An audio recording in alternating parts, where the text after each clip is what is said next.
So today we are going to do another chapter from paper 2 section B.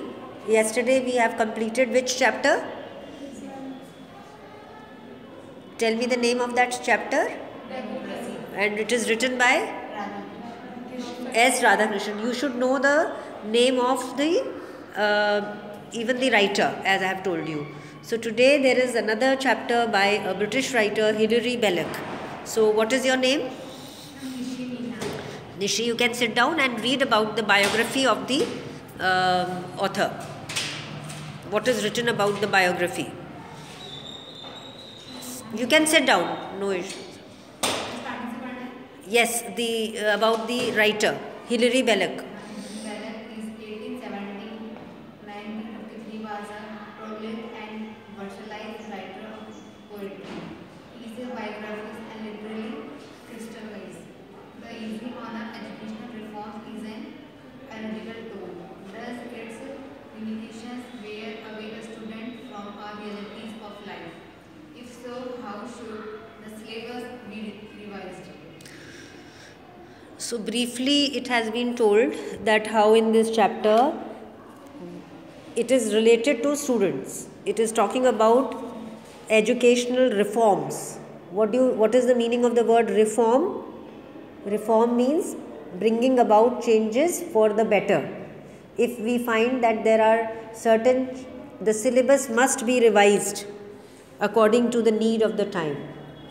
So reform means bringing change for better or for good. So what kind of reforms or changes should be made in the educational system according to Hilary Belloc? It's as has been said in the introduction that it is an analytical essay. What is the meaning of reform? Reform, that is what I told, to bring about changes for better. If there is a situation, if we have certain laws or certain systems which we find should change, so we bring about a reform for the change in the system.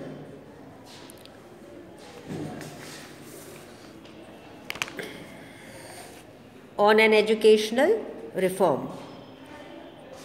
Since we are determined, as I am not, but as all my colleagues seem to be, that a new world has arisen. So what was the date of birth and death date of this writer? To 1953. So during that time, that means in the early 19th century, what kind of educational system was there? And the writer wants that since we are determined, as I am not, but all my colleagues seem to be, that a new world has arisen. Since therefore all institutions may be remodeled at will, I trust there will appear in the education of wealthy children a reform overdue these many years.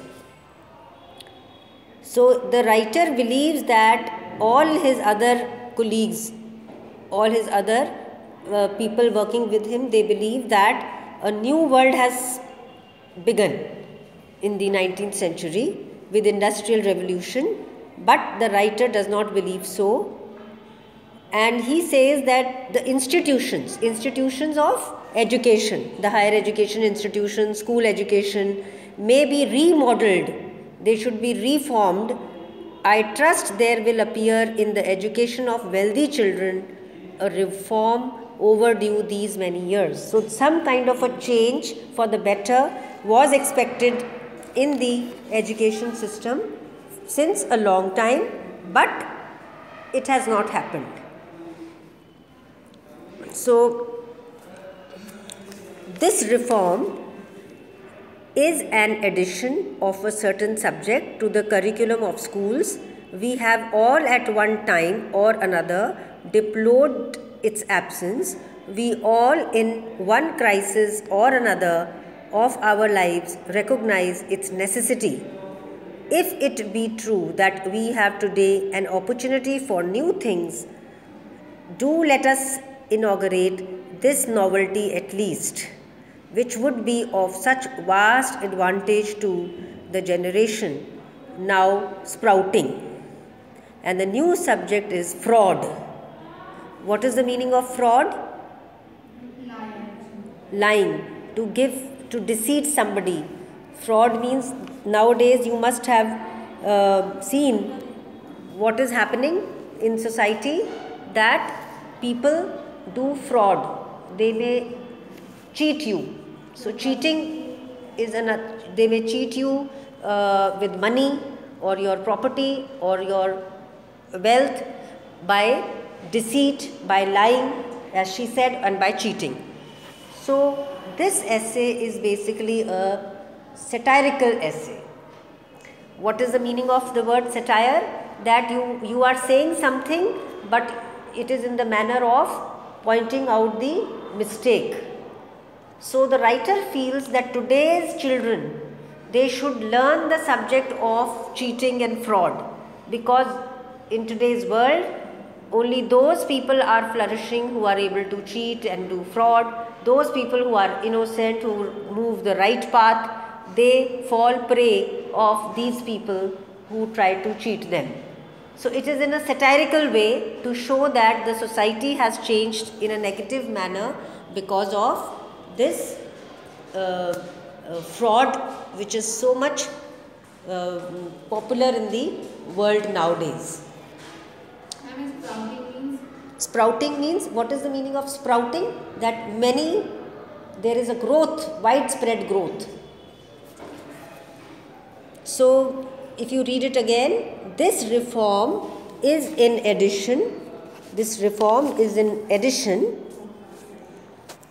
to, I'll show you the page. This reform is an addition of a certain subject to the curriculum of schools. We have all at one time or another deplored its absence. We have regretted, we have felt sorry that this subject was not introduced in the syllabus. So it is a satirical way of writing things. We all in one crisis or another of our lives recognize its necessity.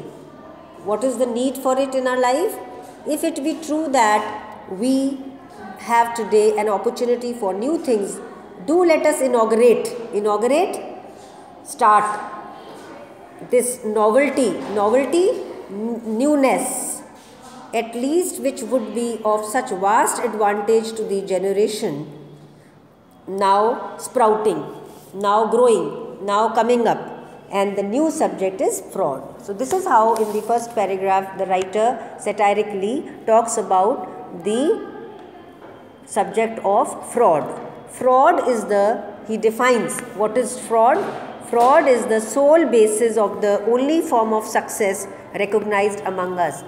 That success can come to us only through fraud, only through deceit, only through lying. If we walk the path, right path in life, we may not achieve success. So this is a satirical way of saying that nowadays we do hear that without doing the wrong things, we cannot become successful. Either we cheat in exams, or we cheat in the interviews, or we cheat somebody by lying, then only we will be successful. If we